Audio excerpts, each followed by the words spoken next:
Atos capítulo 12.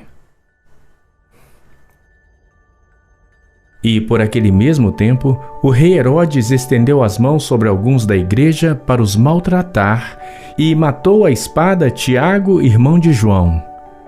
E vendo que isso agradara aos judeus, continuou mandando prender também a Pedro. E eram os dias dos ázimos. E, havendo-o prendido, o encerrou na prisão, entregando-o a 4 quaternos de soldados para que o guardassem, querendo apresentá-lo ao povo depois da Páscoa. Pedro, pois, era guardado na prisão, mas a igreja fazia contínua oração por ele a Deus. E quando Herodes estava para o fazer comparecer, nessa mesma noite estava Pedro dormindo entre 2 soldados, ligado com 2 cadeias, e os guardas diante da porta guardavam a prisão. E eis que sobreveio o anjo do Senhor, e resplandeceu uma luz na prisão. E tocando a Pedro no lado, o despertou, dizendo: Levanta-te depressa.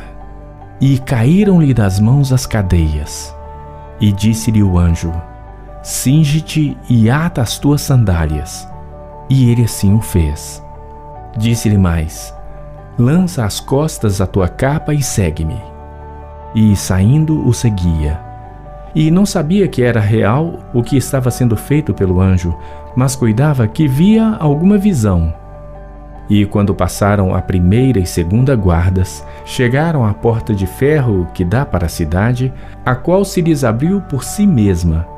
E, tendo saído, percorreram uma rua, e logo o anjo se apartou dele.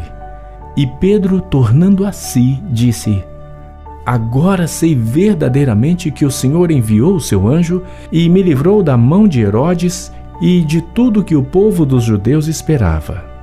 E, considerando ele nisso, foi à casa de Maria, mãe de João, que tinha por sobrenome Marcos, onde muitos estavam reunidos e oravam.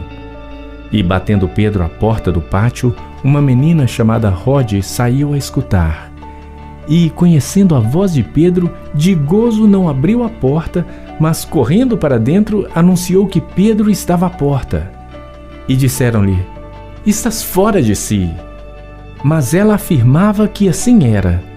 E diziam: É o seu anjo. Mas Pedro perseverava em bater, e quando abriram, viram-no e se espantaram. E, acenando-lhes ele com a mão para que se calassem, contou-lhes como o Senhor o tirara da prisão e disse: Anunciai isto a Tiago e aos irmãos. E, saindo, partiu para outro lugar.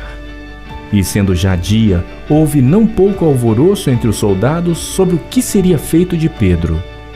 E, quando Herodes o procurou e não achou, feito inquirição aos guardas, mandou-os justiçar. E, partindo da Judeia para Cesareia, ficou ali. E Herodes estava irritado com os de Tiro e de Sidom, mas estes, vindo de comum acordo ter com ele, e obtendo a amizade de Blasto, que era o camarista do rei, pediam paz, porquanto o seu país se abastecia do país do rei. E num dia designado, vestindo Herodes as vestes reais, estava assentado no tribunal e lhes fez um discurso. E o povo exclamava: Voz de Deus e não de homem. E no mesmo instante feriu o anjo do Senhor, porque não deu glória a Deus, e, comido de bichos, expirou. E a palavra de Deus crescia e se multiplicava. E Barnabé e Saulo, havendo terminado aquele serviço, voltaram de Jerusalém, levando também consigo a João, que tinha por sobrenome Marcos.